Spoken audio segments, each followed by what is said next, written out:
Nishkinchana mayi anurakta chetasah Shamta mahamto akhila jiva vatsalah Kamayiranalabdhadiyo jushantiyad Tannairapeksham navidus sukham mama. What a beautiful description. Vasishtha tells Sri Rama, understand it very clearly. You cannot be trifling, paltry, limited and shallow. You must have a kind of an overflowing mind. Don't rivet it to your body. Think that I am this limited body, born out of my mother, father. Don't think like that. Ayamevahamityasmin sankoje vilayam gade samasta bhuvanavyapi vistara upajayate. Ayamevahamityasmin sankoje vilayam gade. He calls it a sankocha. Sankocha means what? Constricted one. Something constricted, something very narrow, shallow. What is that? Ayamevaham. This body which is limited in its size, limited in its weight, limited in its capacity, I am this. Certainly you are not the body. You are maximum, you have a body. I have a body that is different from my being the body. You may have a house, are you the house? You may have a car, are you the car? You may have a piece of land, but are you the land? You may have a vehicle, but are you the vehicle? If these things you are not, then what about the body which you have? That also you are not. Ayamevahamityasmin. Then why are you thinking, I am this body, I am this body? And the people related to this body are my relatives. Things which are useful to the body are my things. So the possessiveness is used with reference to the body, not with reference to the soul. So this sankocha, this constriction, which makes you think that I am this body, that sankocha, vilayam gade, when it falls or attains dissolution, extinction, then samasta bhuvanavyapi vistara upajayate. Then suddenly will dawn an expansion in your mind, which is of an infinite magnitude, which is capable of permeating in the whole universe. Samasta bhuvana vyapi. Samasta means all. Bhuvana means loka, world. Vyapi means permeating and pervading it. Vistaraha means expansion. So an expansion which is going to permeate throughout the universe. Mark the words. Upajayade. Suddenly gets born in your mind. Which mind is constricted now? Which is narrow now? Which is very limited, which does not allow you to think in a greater, bigger and a more broad manner. In the same mind arises this expansion. But first of all, that ego which is concentrated or which is centric in the body will have to dissolve. So treat it to extinction, he says. Ayamevahamityasmin sankoche vilayam gade samasta bhuvanavyapi vistara upajayate. Swamiji, is it possible to have this kind of an expansion while we are living in this world and in our household? Never bring this kind of a doubt. I am telling you about the expansion of your mind. I am not speaking about the expansion of your body. Very dangerous. It will never expand also, except swelling. Whenever we speak of expansion, it is always for the inner personality, for your mind, for your intelligence, maybe for your ego. Now here is a beautiful statement made by Hanuman in front of Ramachandra Mahaprabhu. Deha buddhya tu dasosmi jiva buddhya tvadamshakaha atma buddhya tvamevaham iti me nishchitamatihi. Can this kind of an expansion of the mind coexist with our worldly life, domestic life, if you ask? Yes. See what Hanuman describes.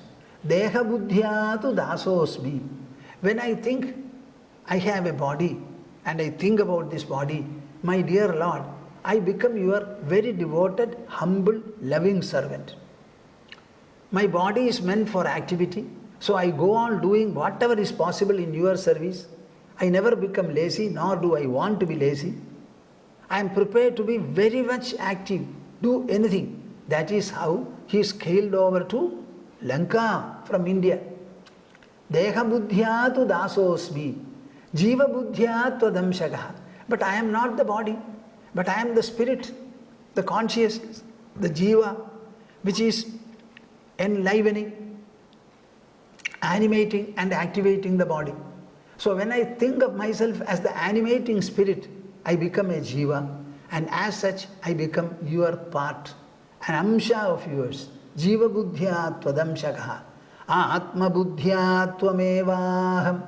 When I go into what is this jiva? Is it something like water? Is it something like air? Is it merely something like an energy, electricity, heat, magnetism, etc.? No. It has got its own character. It is not material. It is not energy. It is in the nature of consciousness. Consciousness is not to be likened with matter and energy. It has got its own character. So that consciousness level, when I think about you and I are same. I am you. There is no difference at all. Atma buddhya tvamevaham iti me nishchitamatihi. This is my considered, definite and settled opinion and view, he says. So Hanuman is referring to three parallel attitudes or three parallel identities. As a body, I am your servant. As the spirit enlivening the body, I am your own part and parcel. When I think of myself beyond this in the way of consciousness supreme, the Atma, then you are myself, I am yourself, you. This is my considered view. Understand it very well. Deha buddhya tu dasosmi, jiva buddhya tvadamshakaha, atma buddhya tvamevaham, iti me nishchitamatihi.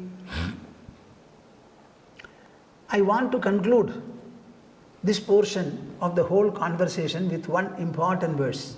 Sampurnam jagadeva nandanavanam sarvepi kalpadrumaha gangam vari samasta vari nivaha punya samasta kriya vaja pragrita samskrita sudishiro varanasi medini sarvavasthitirasya vastu vishaya drishte parabrahmani. Sarvavasthitirasya vastu vishaya drishte parabrahmani. This is actually from Dhanyashtakam, composed by Shankaracharya. Sampurnam jagadeva nandanavanam sarvepi kalpadrumaha. We generally start identifying God with some specific forms, features, etc. We consider something to be God. First of all, an idol to be God, a picture to be God, the Ashwatha tree to be godly. Like that, we have some specific identifications. We generally grow with that. When is the time going to be? When the whole universe becomes equally divine. Every tree becomes equally divine. Every piece of land becomes equally divine. That kind of a fullness of identification and fullness of experience, when is going to arise? So, Shankaracharya indicates it. Sampurnam jagadeva nandanavanam. The entire jagat, the entire world, universe becomes that celestial garden of Indra. You are not looking for heaven away from the world after death. The entire world appears to be celestial before you, a beautiful garden. Sarvepi kalpadrumaha. All the trees upon the earth, they equally become kalpadrumas. Not that kalpadrumas are only in the heaven and these are earthy. No, it is not so. Everything gives you the impression and the experience, the divinity of a kalpadruma. Gangam vari samasta vari nivaha. Whatever flow of water you notice, everything becomes as holy as Ganga, Bhagirathi. samasta varinivaha. Whatever is there flowing in the form of water, whether it is a rivulet or maybe water in a small canal, a stream or a narrow river or a big river or maybe Brahmaputra, anything. Kangam vari samasta varinivaha. All of them are as holy, as divine, as spiritual, as purifying as Bhagirathi Ganga. Punya samasta kriya. Punya samasta kriya. You don't call and identify some specific acts as holy. Collecting special flowers, sitting before a deity after doing abhisheka, then chanting Vishnu Sahasranama or something like that, and then offering the flowers. That alone is puja. That alone is holy. No. All your activities, after all, puja also is an act which your hands and mouth perform. The same hands and mouth, whatever acts they perform, they equally become holy. The constriction lies in your mind. The sense of differentiation inheres in your mind. So look into your mind and get rid of these specific representations and develop a wholesomeness, a wholeness of things. Punya samasta kriya vajah prakrita samskrita sudishiro. We have got something called the Upanishads, the Vedanta. We have Isha, Kena, Kata, Prashna, Munda, Mandukya, Titiri, Aitareyam, Chandogya, Brihadaranyakam, Dashopanishads are there. And all of them are contained holy mantras and suktas. But here, Vachaha Prakrita Samskritaha Shrudishiro. Whatever words come out of the mouth, either yours or from the others, all of them, your mind overwhelms the differences. And all words are equally taken by you, considered by you, felt by you as Vedanta, the Upanishadic declarations. Varanasi Medini. The entire earth becomes as holy as Varanasi, Benares, as Kashi. Sarva vasthidhirasya vastu vishaya drishte parabrahmani. Parabrahmani drishte. If you are able to perceive Parabrahma, the supreme reality, in its own supreme and wholesome magnitude, not interfered by anything, not intercepted by anything, not broken or obstructed by anything. Parabrahman is so subtle, so all-pervading, that nothing hinders it. Like Akasha, it is pervading everywhere. Now, when that Parabrahma is seen in its full magnitude, in its full essence, Sarva vasthidhirasya vastu vishaya. Vastu vishaya. Everything is associated equally with Brahman. Equally with Brahman. All states are Brahmic. All experiences are Brahmic. All qualities are Brahmic. There is no difference at all. This is the way we start uttering even while eating. Brahmarpanam, Brahmahavihi, Brahmagnau, Brahmanahutam, Brahmaiva tena gantavyam, Brahmakarma samadhina. After all, you are eating for your stomach. By chanting this mantra, what does it become? It becomes a Brahmarpanam, an offering to the Supreme Reality. My dear viewers, everything depends upon your mind, depends upon your perception. If by half an hour your mind will be pure to some extent, why don't you develop a wholesome, continuous, unbroken sense of worship so that full purity will dawn in your mind as soon as possible. Sampurnam Jagadeva Nandanavanam Sarvepi Kalpadrumaha Gangam Vari Samasta Vari Nivaha Punya Samasta Kriya Vajah Prakrita Samskrita Sudishiro Varanasi Medini Sarva Vasthidhirasya Vastu Vishaya Drishte Parabrahmani Drishte Parabrahmani. Yes, Krishna has completed the first phase of instruction to Uddhava. Now Sri Shuka says, Shukamuni says, Ityadishto Bhagavata Mahabhagavato Nrva Uddhava Pranipatyaha tattvajijñāsurachyudam ityādishto bhagavata mahabhagavato nripa uddhava pranipatyaha tattvajijñāsurachyudam. After having heard what all Krishna said, what did he say? I tell you, it is actually a collection of 6 verses. All of them are pregnant with spiritual, philosophical and devotional instructions. He has clearly indicated what it is to have a narrow mind and what it is to have a broad and a universal mind. There is no necessity for us to get delusional clinging, to have delusional clinging towards anything in this world. Let the mind be free, free and free. Ityādishto bhagavata. Having been instructed and advised in this manner, by whom? By Krishna Paramatma, Bhagavan. Mahabhagavato nripa. My dear King Parikshit, Mahabhagavata. Uddhava, who is a very great, exalted devotee. Mahabhagavataha Uddhavaha. Achyudam pranipatya. After prostrating before Lord Achyuta, the infallible Lord, tattvajijñāsuhu bhūtva aha. Uddhava felt that he had been exposed to an altogether new spiritual and philosophical insight. Perhaps he had not thought of devotion in this manner. He thought devotion consists in ordinary worship. For worshipping you use your hand, you use your mouth, you use your legs, prostrate, etc.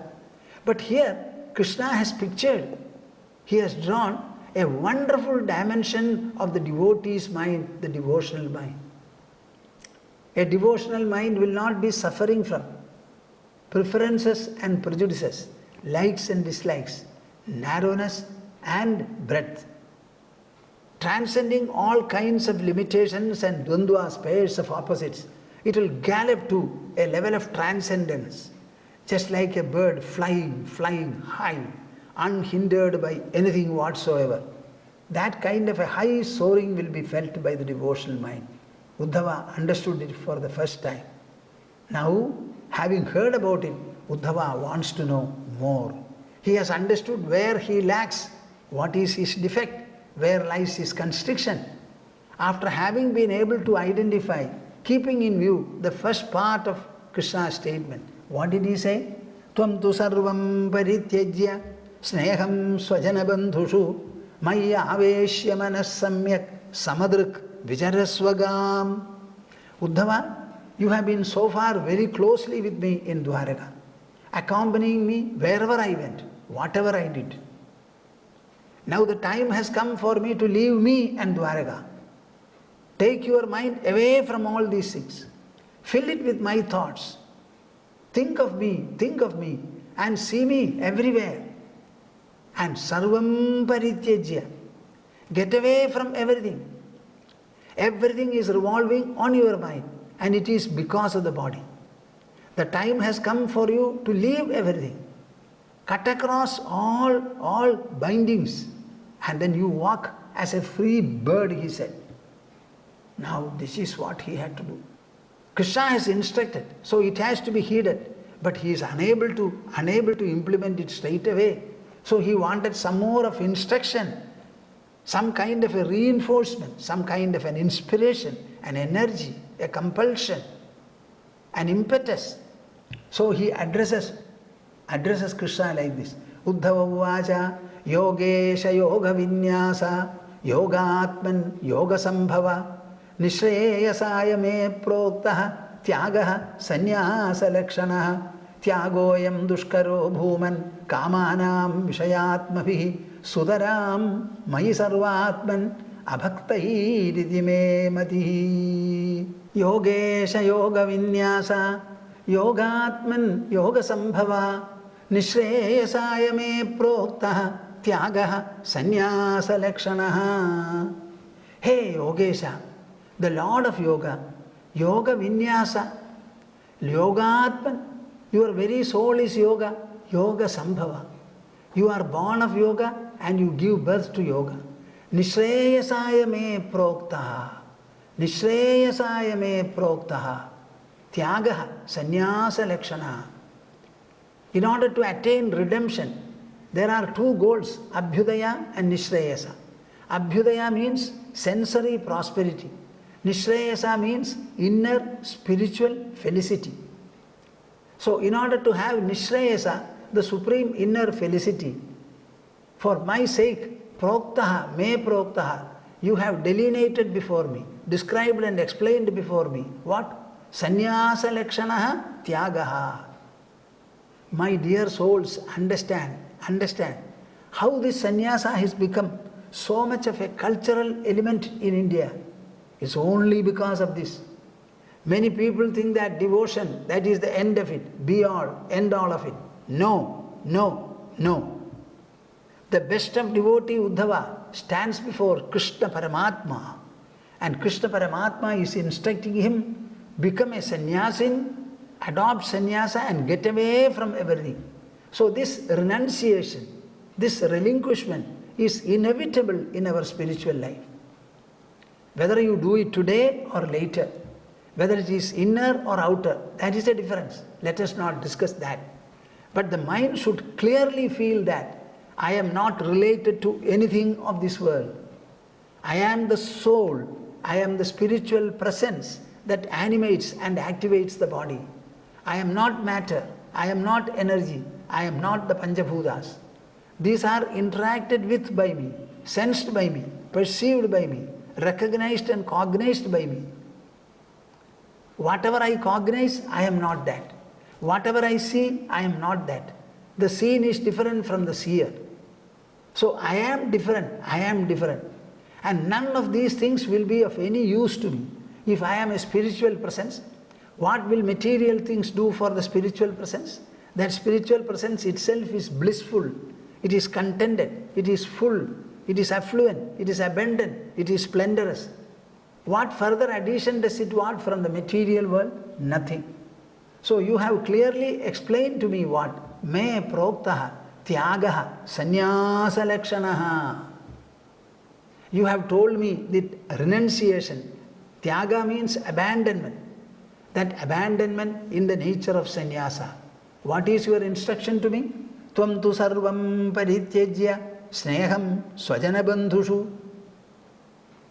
Swajanabandhushu sarvam sneham parityajya.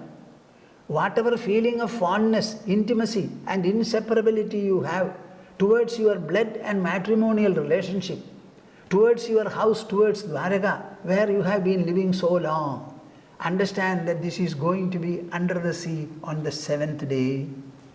Are you going to sink along with Dwaraka? No, certainly not. So I want you to get away from these. Maybe you have been with them for decades and decades and decades. I also like you, Uddhava. You also like me. Our liking and fondness are mutual, I agree. But the time has come for us to depart. My body was born. The born body has to end. It has to die one day. Everything is only transitory here, transitory. Transitoriness has to be recognized and valued for what it is worth. So for Nishreyasa, you have spoken to me the sannyasa lakshana tyaga. Understand, my dear souls, what is Srimad Bhagavatam now? Is it merely the so-called devotion, or is it also the high level of spiritual wisdom and illumination that you must get, which results in tyaga? What is the tyaga? Recognizing and realizing that nothing in this world, including my body, belongs to me. I belong to the Supreme Lord, as the world belongs to. There is nothing for me to feel a possessiveness about, no possessiveness of any order. Do you want to depart from this world crying and weeping and sobbing and beating your chest? Or would you like to depart from this world with a smile and a sense of fulfillment? If you want to smilingly and fulfillmentally go, then you have to develop this tyaga and sannyasa. It is actually an attainment. It is an attainment. It is an achievement. Just like you achieve things material and physical in the external world, this tyaga is an achievement and an attainment in the mental world, inner world. That is where you feel this tyaga. Yogesha Yoga Vinyasa, Yogatman, Yoga Sambhava. You alone will be able to specifically place what yoga is.